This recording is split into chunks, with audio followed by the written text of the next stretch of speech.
নমস্কার, গল্প চিরন্তন চ্যানেলে আমি মৌসুমী আপনাদের সবাইকে স্বাগত জানাই। আমার আজকের উপস্থাপনা লেখিকা আশাপূর্ণা দেবীর মাকড়সার সেই জালটি। গল্প পাঠ ভালো লাগলে শেষে একটা লাইক দিয়ে যেতে ভুলবেন না। আমার যেসব বন্ধুরা গল্প শুনছেন কিন্তু সাবস্ক্রাইব করছেন না, তাদের সকলের কাছে অনুরোধ, প্লিজ আমার চ্যানেলটা সাবস্ক্রাইব করে নেবেন। পাশে যে বেল নোটিফিকেশনটা আছে সেটা অবশ্যই প্রেস করে দেবেন।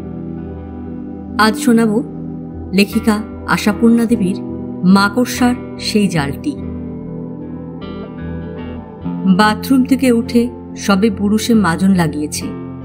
সীমা এসে বলল, দাদা, তোকে তোর কে একটা বন্ধু ডাকছে। প্রবাল ভুরু কোঁচকাল। কে? কি জানি? তুই জানিস না? আমি তো সব বন্ধুকে জেনে চিনে রেখেছি। প্রবাল তাড়াতাড়ি দাঁত ভর্তি ফেনা করে ফেলা সেই মুখেই বলল, আগে দেখিসনি কখনো?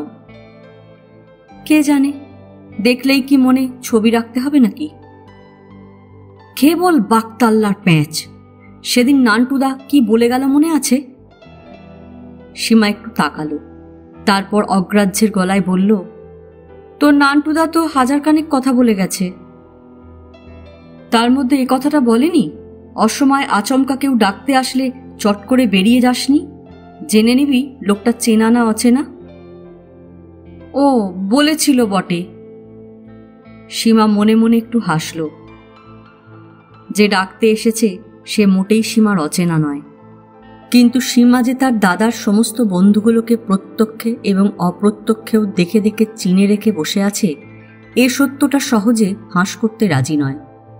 অতএব সীমাকে একটু নাটকাভিনয় করতে হলো। বলল, ঠিক আছে, ভালো করে দেখে আসছি।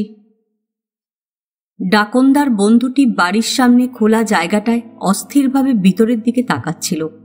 সীমাকে দেখেই বলে উঠল, নবাব বাহাদুরের এখনো নিদ্রাভঙ্গ হয়নি? এই হয়েছে, আসছে। সীমা এলসেপ বাড়িটার সরু বারান্দাটার ধারে এসে দাঁড়িয়ে বলল, ব্যাপারটা কি? খুব ভয়ানক, চটপট ডেকে দিন। কেন, কেউ খতম হয়েছে নাকি? মনোজ ভুরুকুঁচকে বলল, হঠাৎ এরকম সন্দেহ? এমনি, যা ব্যস্ততা দেখছি। আচ্ছা, পাঠিয়ে দিচ্ছি। কি নাম বলবো? ও আবার না শুনে বেরোয় না। আহ, কি মুশকিল! বলুন গিয়ে মনোজ ডাকছে। তারপরেই বলল, নাম না শুনলে বেরোয় না? না, উপদেষ্টার হিতোপদেশ। বলে ভিতরে ঢুকে এলো সীমা। প্রবাল তখন গায়ে জামা চড়িয়েছে। সীমা বলল, মনোজ। মনোজ? আর তুই? আশ্চর্য, দেখিস নে ওকে কোনোদিন? আর কেউ এলে বলে দিস মনোজের সঙ্গে বেরিয়ে গেছি। মনোজ প্রথমেই প্রবালের ঘাড়ে একটা রদ্দা দিয়ে বলল, শালা, তুমি তাহলে এখন ভিআইপি ট্রিটমেন্টে আছো? আগে এত্তালা দিতে হবে, তারপর পরিচয় পেশ করতে হবে। কোন গুরু সাবধানা বলি? আমি চিনি?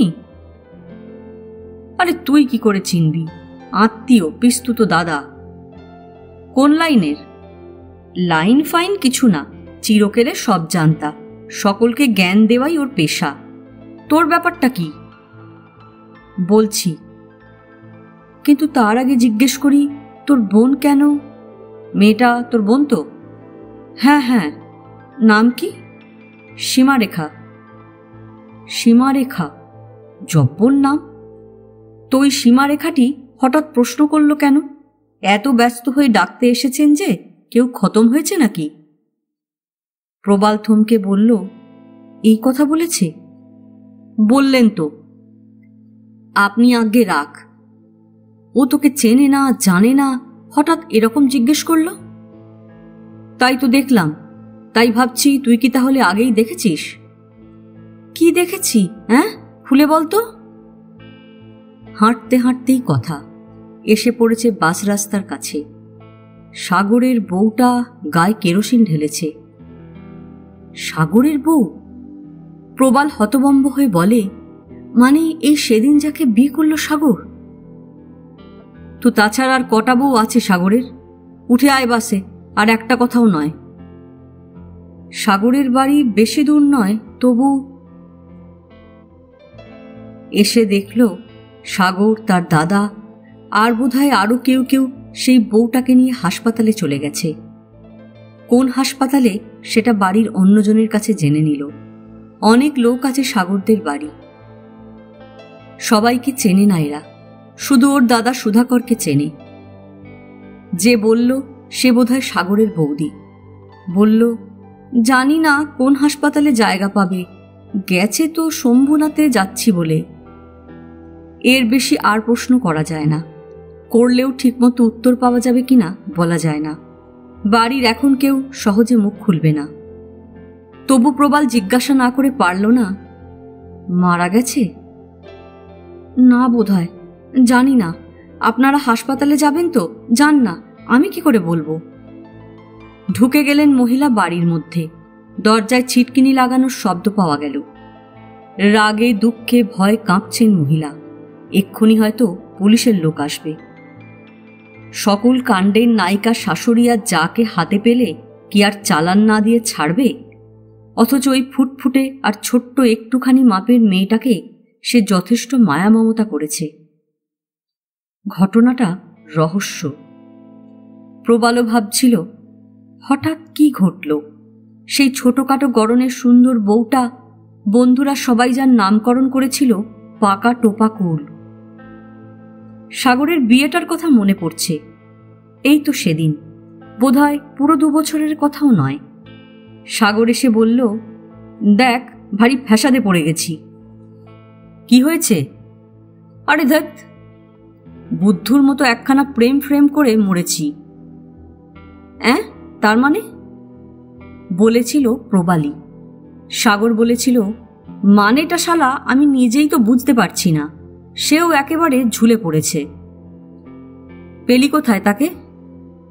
আর বলিস না, মামার শালা না শালি কার মেয়ে, নিজের কেউ নেই বলে ওই বাড়িতেই থাকতো। আর তুমি বেটা ঘন ঘন মামার বাড়ি যেতে? ঘন ঘন এমন কিছু না, তবে যেতাম। মার তাড়নায়। মামা বিছানায় পড়ে একবার দেখতে যাস না। তোর দাদাটা তো বিয়ে করে উচ্ছন্নে গেছে, তাকে আর কিছু কাজ বলতে ইচ্ছা করে না। একটা কথা বললেই উত্তর দেওয়ার আগে বউয়ের মুখের দিকে তাকাবে। হাড় জ্বলে যায়। তুই তো এখনো আমার আছিস। এই সব। তাই তুমি মানিক মাতৃ আজ্ঞায় সেথায় গিয়ে সেই গাড্ডাতেই পড়লে? যা বলিস। এখন সে তো একদম। বিয়ে করতে সাহস পাচ্ছিস? পাচ্ছি না কিছুই, তবে মাথার ওপর ছাদটা ভেঙে এসে পড়লে মাথায় চাপাতেই হয়। তোদের বাড়ির মতামত? মতামত আর কি, এই তো রোজগার, এই ভরসায় বিয়ে, যা বোঝো করো, এই ভাব আর কি। তবে হ্যাঁ, যৌথ সংসারের একটা গুণ, বিপদে সম্পদে সবাই এক জায়গায় এসে দাঁড়ায়, সাহায্যের হাতটা বাড়িয়ে দেয়, অর্থাৎ লোকসমাজের সৌষ্ঠবটা বজায় রাখবার চেষ্টা করে। কাজেই বিয়েটা সাগরের মোটামুটি গেরস্থালিভাবে বাড়ির ছোট ছেলের বিয়ের মতো করেই হলো। দাদা ধুতি পাঞ্জাবি পরে গায়ে শাল চাপিয়ে বরকর্তা সেজে বেশ ভব্যযুক্তভাবেই গেল। বৌদি যে মস্তান মার্কা দেওরকে দুচক্ষের বীজ দেখেন, সেই দেওরকেই গায়ে হলুদ লেপতে হুল্লোড় তুলে ধস্তাধস্তি করে হেসে গড়ালেন। শতখানেক পা তো পড়ল বাড়িতে, এবং শঙ্খধ্বনি উলুধ্বনিতে কোনো ঘাটতি দেখা গেল না।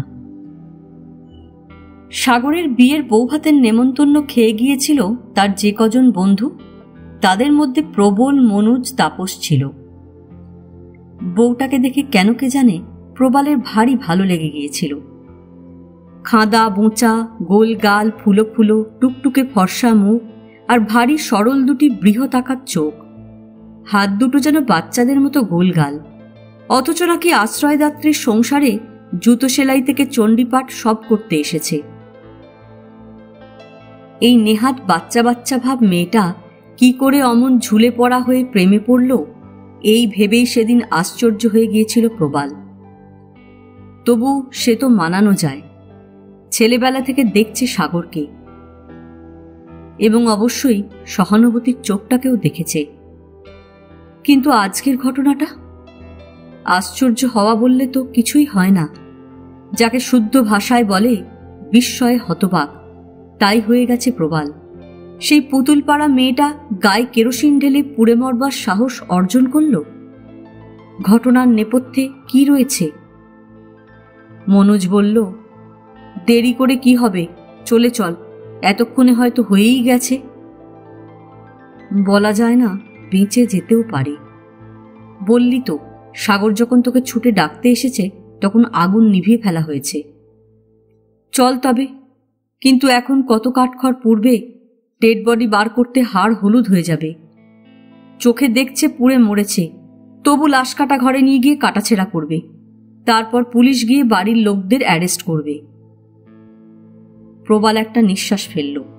মনোজ বলে উঠল, তো একটা জিনিস কিন্তু দেখবার। কি?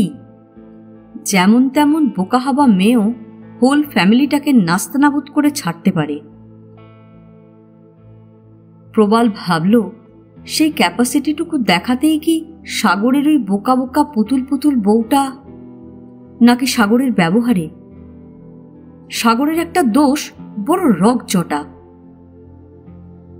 কিন্তু প্রবাল কি তেমন করে জানে মেয়েরাই ওরকম পুতুল মতো মেয়েদেরকেও দুঃসাহসী করে তুলতে পারে?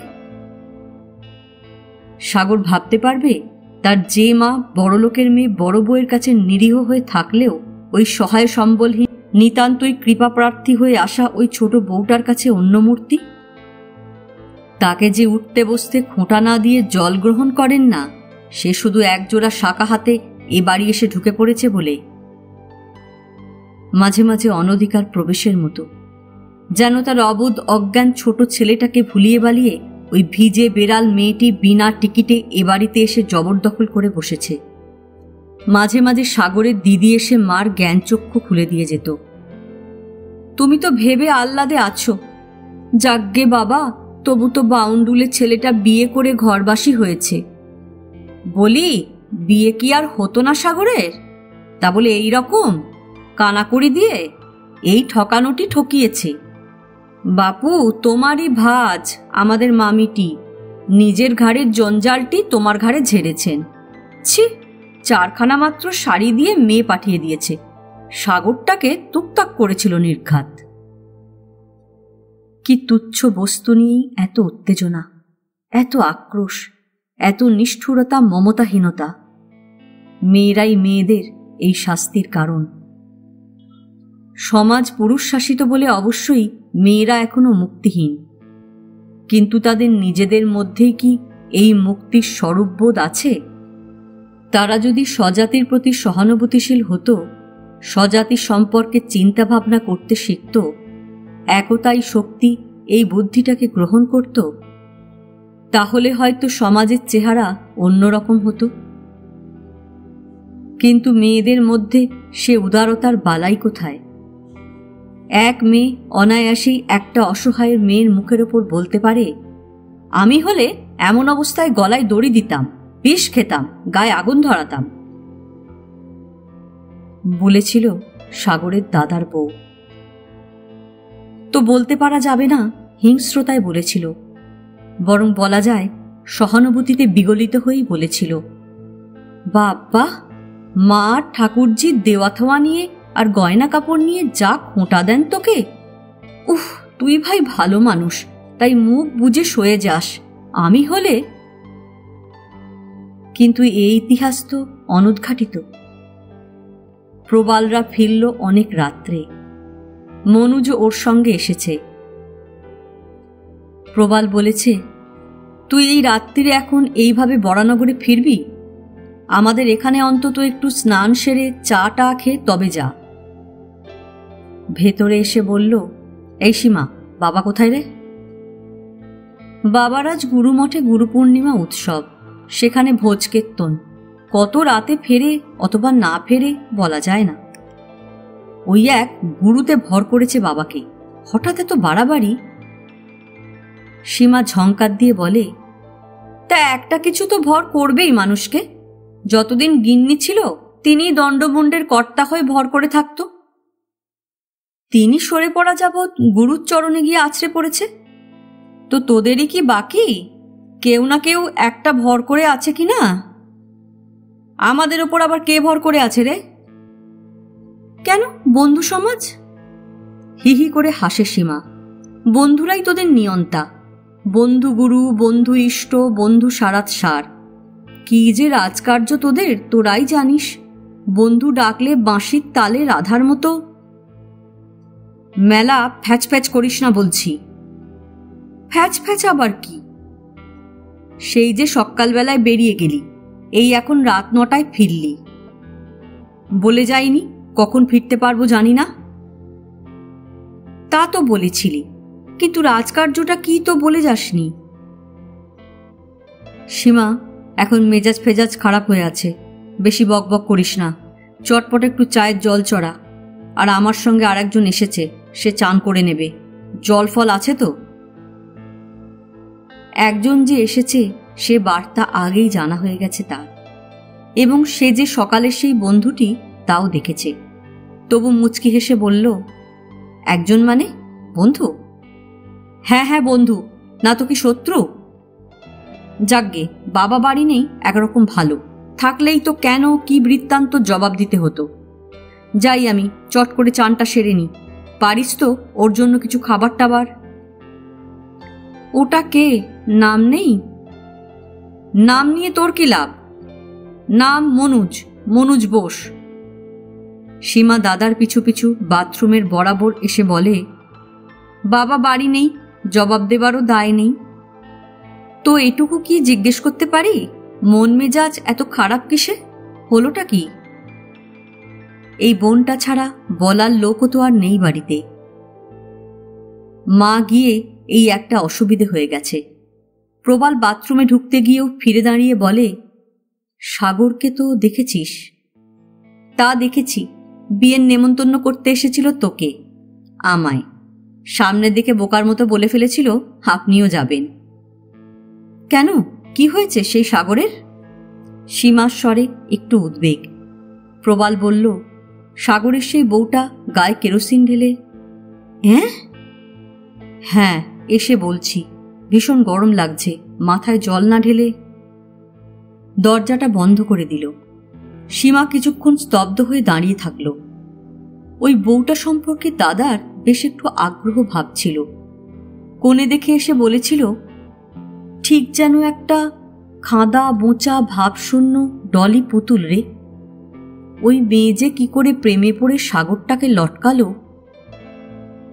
সীমা তখন তার ইতিহাস শুনে হেসে হেসে বলেছিল, বোঝা যাচ্ছে দেখতে বোকা বোকা হলেও তেমন বোকা নয়। বুঝে নিয়েছিল একটা বর লটকানো দরকার, তা নইলে ওইখানেই পচে মরতে হবে। তাই অমন ঝুলে পড়া ভাব করে। তোরা মেয়েরা সত্যি কি কুটকচালে! একটা মেয়ে সম্বন্ধে এভাবে ভাবতেও পারলি?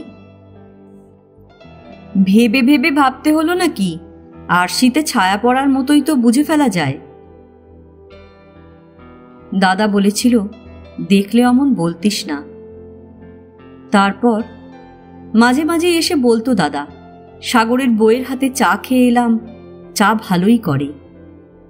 ওই বৌদিটা না, এ যাবৎ যা চা খাইয়েছেন, ওহ, জাস্ট নিমের পাঁচন।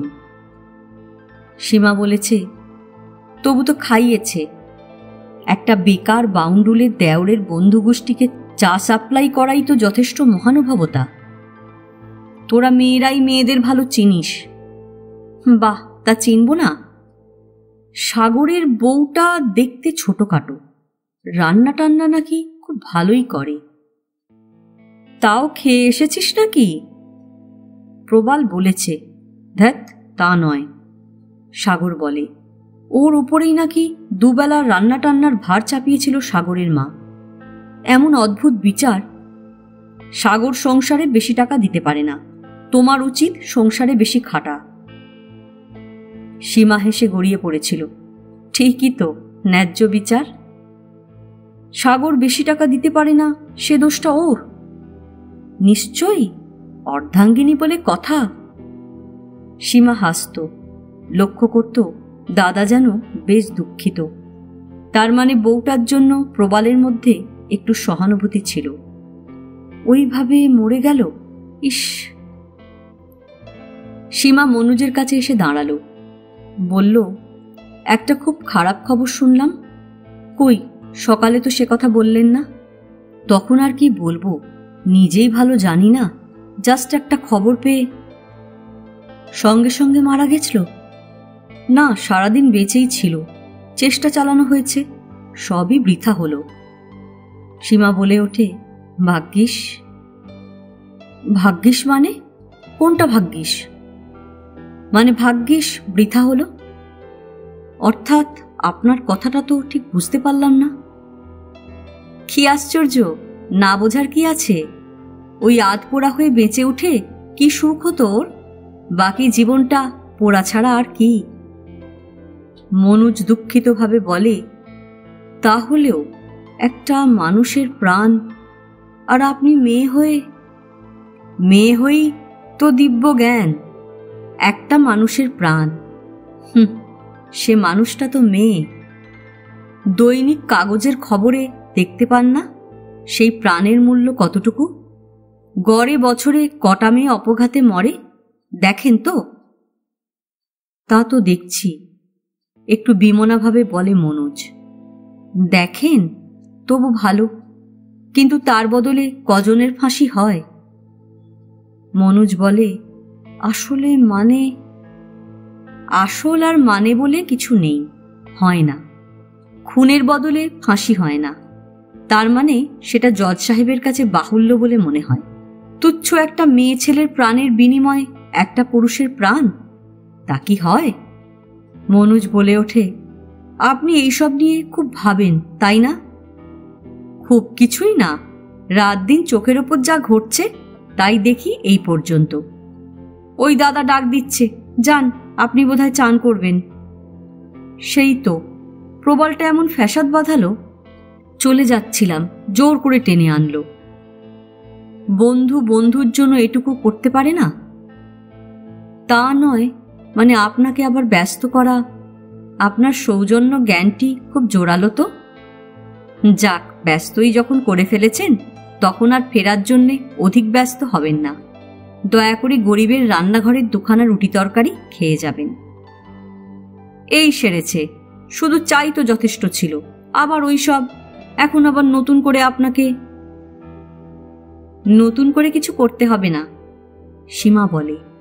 গেরস্থ বাড়িতে কি আর নিক্তি মেপে রান্না হয়? আসলে বাবা যাবে কি না যাবে ঠিক না থাকায় একটা ভাগ মজুতি আছে সীমার। মনোজ বলে ওঠে, তাই ভাবছেন? আমার আবার খাওয়া টাওয়া একটু বেশি, খেতে বসলে হিসেব থাকে না। হয়তো আপনাদের সকলকার খাবারই একা সাবার করে দেব। হেসে ওঠে সীমা। এই সরল স্বীকারোক্তিতে হঠাৎ ভারী মজা লাগে সীমার। মনে হয় সব পুরুষ মানুষের মধ্যেই একটা ছেলে মানুষ যেন কোথায় থাকে। খেতে বসে প্রবাল খুশিও হলো, অবাকও হলো কম নয়। আরে বাস, সীমারেখা দেবী, আপনি যে ক্যাপাসিটির একদম সীমারেখা ছাড়িয়ে গেছেন। এত সব হলো কখন? কত রকম আইটেম! সীমা কি বলতে বসবে, দাদা তোর সকালবেলার মাছ তরকারির ভাগটা যত্ন করে তোলা ছিল দ্বিতীয়বার ফুটিয়ে, প্লাস এবেলারটা বাবা হয়তো আসতে পারে বলে পরিপাটি করে রাখতে হয়েছিল, তার সব কিছুর সিংহভাগ তোর বন্ধুর পাতে চাপানো হয়েছে। না, সীমা এত বোকা নয়। সীমা বলে, তোর বন্ধু তো আর রোজ রোজ এখানে খাচ্ছেন না, একদিন কারে পড়ে তা একটু তো গুছিয়ে দেব। ভাবে দাদাটাও তেমনি হাঁদা, এসব মেয়েলি কারচুপি ধরতেই পারে না। সকালের পাতলা ধরনের ডালটাকে বেশ খানিকটা ফুটিয়ে যে শুকনো করে একটা আলাদা রকমের তরকারির চেহারা আনা যায়, রান্না করা ঝালের মাছটাকে দুখানা তুলে নিয়ে ডালনায় পরিণত করে ফেলা যায়, এসব দাদার জ্ঞানের বাইরে। মনোজ বলে, বললে ভাববেন বানিয়ে বলছি, এত চমৎকার রুটি আমি কখনো খাইনি। সীমা বলে, বলে দেব আপনার বাড়ির লোককে। বলতে পারেন, রান্নাঘরের আসল মালিক অবশ্য আমাদের সেই আদ্যিকালের বামুন ঠাকুর। চিরকাল রুটি বানালো, অথচ। ও বামুন ঠাকুর, আপনাদের বুঝি খুব বড় সংসার? খুব, 3 প্রজন্মের দেখা সাক্ষাৎ চলছে। আমার তো প্রাণ হাঁপিয়ে ওঠে, যতটা সম্ভব বাইরে থাকি। সীমা বলে, আমার কিন্তু খুব বড় সংসার ভাবলে বেশ ভালো লাগে, যেন ঠাকুরমা, ঠাকুরদা, জ্যাঠা, খুড়ো, জেঠি, খুড়ি, পিসি, টিসি আর তুতো ভাই বোনেদের রেজিমেন্ট। মনোজ বলে, কল্পনার দৃষ্টিতেই ভালো লাগে ম্যাডাম, তার মধ্যে বাস করতে হলে বুঝতেন ঠেলা, বৃন্দাবন দেখিয়ে দিত। হেসে ওঠে তিনজনেই। সীমার আবারও মনে হয় ছেলেটা খুব ছেলে মানুষ। ছেলে মানুষই প্রমাণ সে আরও দেয়। পটল ভাজার মতো একটা অখাদ্য জিনিস যে গরম অবস্থায় এমন সুখাদ্য হয় তা তার জানা ছিল না। ডাল জিনিসটা যে একটা তরকারির তুল্য হতে পারে তাও তার অজানা। সীমা বলে, বড় সংসারে ডাল নিয়ে অত বাবুয়ানা করা চলে না। বলে, আপনারা যেভাবে চড়ে বেড়ান এবং যখন ইচ্ছে গোঠে ফেরেন, তাতে বামুন ঠাকুরের কাছে গরম পটল ভাজার আশাটা একটু বেশি হয়ে যায় নাকি? আবারও হাসে তিনজনই। আর তখনই হঠাৎ প্রবাল খাদ্য প্রসঙ্গ থেকে সরে গিয়ে অন্য প্রসঙ্গে চলে আসে। সাগরের বউটা হয়তো এখন মর্গে পড়ে আছে, আর আমরা দিব্যি হাসি গল্প করে গরম পটল ভাজা খাচ্ছি। বিষণ্ণতা নেমে আসে। মনোজ বলে, সত্যি, কিন্তু এ বিষণ্ণতার বাতাসকে প্রশ্রয় দিলে ঘরের বাতাসকে পাথর করে তুলত তাতে সন্দেহ নেই। বন্ধুকে সঙ্গে করে এনে তার পরিচর্যার দায়েই এই সহজ ভাব। এর জন্য সেই গোড়া থেকেই সীমা মনোজের প্রতি কৃতজ্ঞ। ভাগ্যিস দাদা ওটিকে ঘাড়ে করে নিয়ে এসেছিল, তা নইলে দাদাটা হয়তো না খেয়ে শুয়ে পড়ত এবং ডাকতে গেলে খিঁচুনি খেতে হতো সীমাকে। সত্যি বলতে আজ সীমা তার বাবার গুরুর আশ্রমের প্রতিও কৃতজ্ঞ। বাবা বাড়ি থাকলে কি এমন স্বচ্ছন্দভাবে এই পরের ছেলেটাকে যত্ন আত্তি করা যেত? এইখানে ঘাঁটি আগলে বসে থাকত আর বাইরের লোকটাকে জেরায় জেরবার করে ছাড়ত। লোকটাকে খাইয়ে সুখ আছে। খেয়ে বসে কেউ অ্যাপ্রিসিয়েট করলে মেয়েরা পরম পুলকিত না হয়ে পারে না। সীমা বলল, কি দাদা, খাওয়া শেষ না করি হাত থামিয়ে বসে রইলি যে? তোর সাগরের বউ কি আর চিরকাল মর্গে পড়ে থাকবে?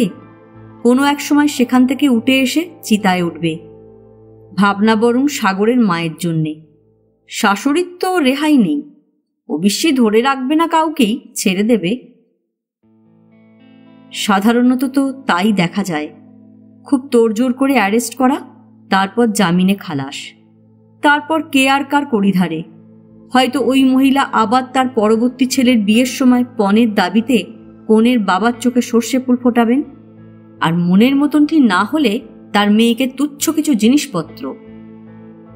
এই হচ্ছে মেয়েদের সম্পর্কে মেয়েদের নিজেদেরই মূল্যবোধ। পণ নিয়ে নির্লজ্জতা, নিষ্ঠুরতা পুরুষ আর কতটা করে, মেয়েরাই বেশি। সীমার বাক্যছটায় তার দাদার কান চির অভ্যস্ত। সীমার মা বলতো, তোর বকবকানি একটু থামাবি, মাথা ধরে যায়। বাবা বলে, মেয়েকে উকিল করলে জজের নাক কাটতে পারত, বাপস। কিন্তু মনোজের কাছে নতুন, আর নতুন বলেই বোধহয় বিমুগ্ধকর। সেই মুগ্ধতার স্বরে বলে, আপনি এসব নিয়ে এত ভাবেন? ভাবতে দরকার লাগে না, সর্বদাই তো দেখে দেখে হদ্দ। কথায় কথা বাড়ে, তার সঙ্গে বেড়ে চলে রাত। তিনজনের কারোরই যেন খেয়াল থাকে না রাতটাকে বাড়তে দেওয়া উচিত কিনা। কিন্তু কথাটা কিসের? তার কি আর আগাগোড়া থাকে? রাতে খাওয়ার পর খালি থালাটাকে সামনে নিয়ে যেমন গল্প জমে ওঠে, এমন বোধহয় আর কোনো সময় নয়। আহা, এদের মধ্যে দুজনের না হয় এটাই আস্থানা, রাত কাবার হলেও কিছু এসে না যেতে পারে। কিন্তু বাকি জনের, তার এক অদ্ভুত অবস্থা। তার ভিতর থেকে ধাক্কা মারছে, উঠে পড়, আর গল্প ফলাসনি, ভুগতে হবে। কিন্তু শরীরটা যেন এদেরই কেঠো টেবিলটার ধারের অতি কেঠো চেয়ারখানায় পুঁতে গেছে। প্রবালের মধ্যে একটা কিন্তু কাজ করছে। বাবা ফেরা না ফেরার ওপর তার একটা সিদ্ধান্ত নির্ভর করছে। মনে হচ্ছে না ফেরার চান্সটাই বেশি। আর সীমার চিন্তা, এই বাইরের লোকটার সামনে গৃহস্থালির তুচ্ছ কাজগুলোয় হাত দিতে বিশ্রী লাগবে। উঠে পড়লেই তো টেবিল সাফ করতে হাত লাগাতে হবে, রান্নাঘরের ঝর্তি পড়তি অবস্থা সামলাতে যেতে হবে। এসব ফেলে রেখে ওকে ঘরে নিয়ে গিয়ে বসিয়ে আবার নতুন করে গল্প জমানো যাবে না। এ বরং দিব্যি চলছে চলুক। যেন সীমা নামের মেয়েটার ফুল ফোর্সে ঘোলা পাখাটার নিচে মুখের সামনে বিদ্যুৎ বাতির আলোয় রেখে ঝুড়ো চুল উড়িয়ে বসে বসে গল্প করা ছাড়া আর কোনো কাজ নেই। কথা থেকে কথান্তরে মনুজ হঠাৎ একসময় বলে ওঠে, তুই একটা ব্যাপার লক্ষ্য করেছিলি প্রবাল? আমরা ছুটোছুটি করে মরছিলাম, একবার ডাক্তারের কাছে, একবার নার্সের কাছে, কিন্তু সাগরদের বাড়ির লোকেদের যেন গা নেই, চেষ্টা নেই। বউটা না বাঁচলেও যেন কিছু এসে যায় না। প্রবাল চমকে বলল, তুইও এটা লক্ষ্য করেছিলি? আমারও ওদের ভাব দেখে ঠিক তাই মনে হচ্ছিল। সাগরেরও প্রায় তাই। ওর দাদা তো একবার বাড়ি গিয়ে বোধহয় নাওয়া খাওয়া করে এলো। সাগর তা না গেলেও সমানে বাইরেই বসেছিল। সীমা বলল, খুব স্বাভাবিক। বাড়ির লোক ভাবছে একেই তো বইয়ের কীর্তিতে লোকসমাজে মুখ যা পড়বার তা পড়ল, তার ওপর যদি ওই আধপোড়া বউকে নিয়ে ঘর করতে হয়, রক্ষে করো বাবা, তার থেকে ওর মরণই সাজে। মনোজ বলল, আপনি এমন কথা বলেন, মরা মানুষকেও হেসে উঠতে হবে। প্রবাল বলল, না রে মনোজ, সীমার কথাটা ভুল নয়।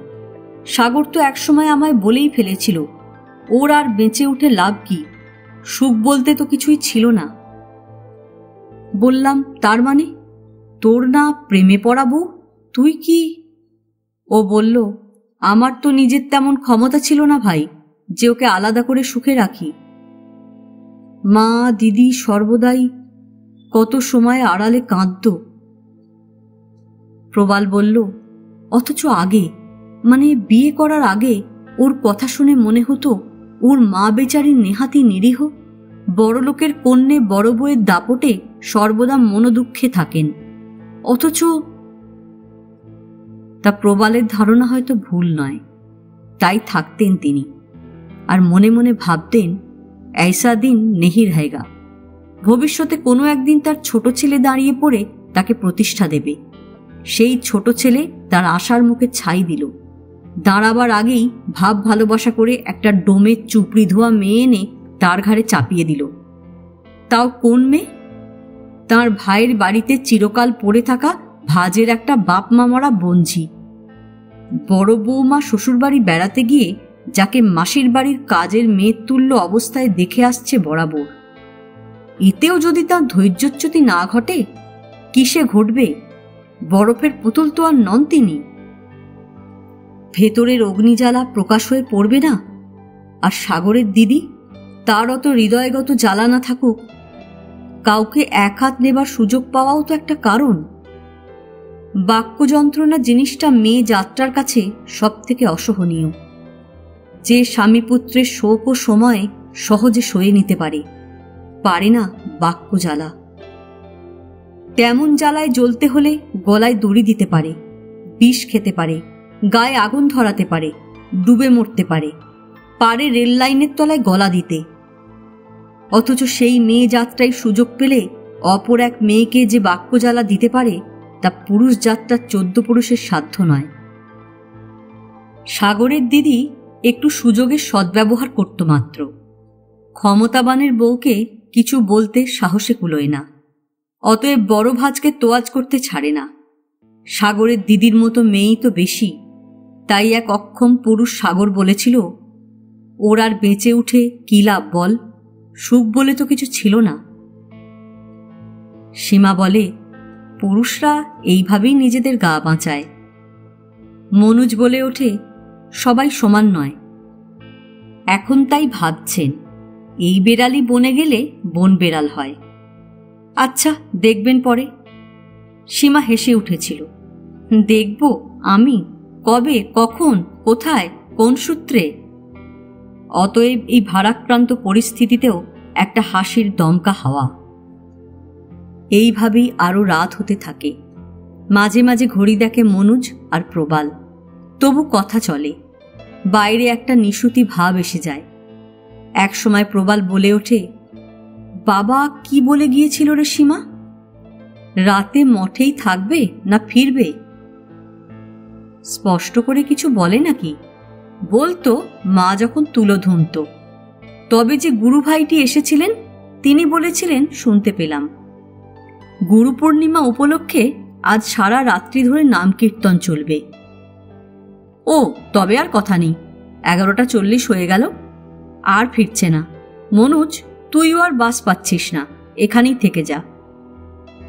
মনোজ বলে, না না, বোধহয় পেয়ে যাব, চটপট বেরিয়ে পড়ি। সীমা বলে, বোধহয়ের ওপর নির্ভর করে বেরোনো ঠিক হবে? তাও সেই বরানগরে? মিনি বাসেরা সবাই ঘরে ফিরে ঘুমোতে গেছে, থেকে যান কোনো মতে মাথা গুঁজে। প্রবাল বলে, হ্যাঁ হ্যাঁ, তুই আমার বিছানাটায় শুয়ে পড়, আমি বাবার বিছানাটায়। একটা ঘরেই দুধারে দুটো খাট, মা বাপের ঘরে সীমা একাই থাকে। অতএব অদ্ভুত একটা পরিবেশ আর পরিস্থিতির মধ্যে শুয়ে পড়ে মনোজ বোস নামের সেই ছেলেটা। পরনে বন্ধুর জামা পায়জামা। সারাদিন কত হয়রানি গেছে, তবু ঘুম আসতে চায় না। ভাবতে থাকে, আজ ভোরবেলা থেকে কি অভাবিত ঘটনাটাই চলছে। সকালবেলা সাগরের ফোন, বিভ্রান্ত হয়ে আবেদন জানালো, তোরা কেউ না এলে আমি চলে আয় ভাই। তারপরই প্রবালকে ডাকতে এসে একটা চমৎকার মেয়েকে দেখা। সীমা কি দেখতে খুব চমৎকার? মোটেই তা নয়, অতি সাধারণ। তবু কোথায় একটা বিশেষ অসাধারণত্ব আছে। মনোজের মনে হলো এই সপ্রতিভ মেয়ে সে আর দেখেনি। আর এত বেশি চিন্তাশীল, নামটাও কি সুন্দর, সীমারেখা। এরকম একটা মেয়েকে পেলে হয়তো জীবন জিনিসটা সহজ হয়ে যায়। আর সেই সীমারেখা ঘরের জানলায় পর্দা টানা থাকলেও পূর্ণিমার চাঁদের আলো বাইরের আকাশটাকে প্রায় ভোরের আকাশ করে তুলেছে। ঘরের মধ্যে তার প্রতিফলন। পুরো অন্ধকার না হলে কি ঘুম আসে? চোখে বালিশ চাপা দিলেও না। সীমা ভাবতে থাকে, পাশের ঘরেই একটা সম্পূর্ণ বাইরের লোক শুয়ে আছে। সকালবেলা এমন অভাবিত কথা কে ভেবেছিল? ছেলেটা খুব সরল আর ছেলে মানুষের মতো। মেয়েদের মূল্যহীনতা, ছেলেদের হৃদয়হীনতা, সমাজের অবিচার অত্যাচার সবকিছু সম্পর্কে ওয়াকিবহাল থাকলেও সীমা নামের মেয়েটার মনে হয় প্রেমে পড়া ব্যাপারটা কি খুব বেশি সময় সাপেক্ষ। এই গল্প এখানেই শেষ। গল্প পাঠ ভালো লাগলে লাইক, শেয়ার, কমেন্টস করবার অনুরোধ রইল। আজকের মতো নমস্কার।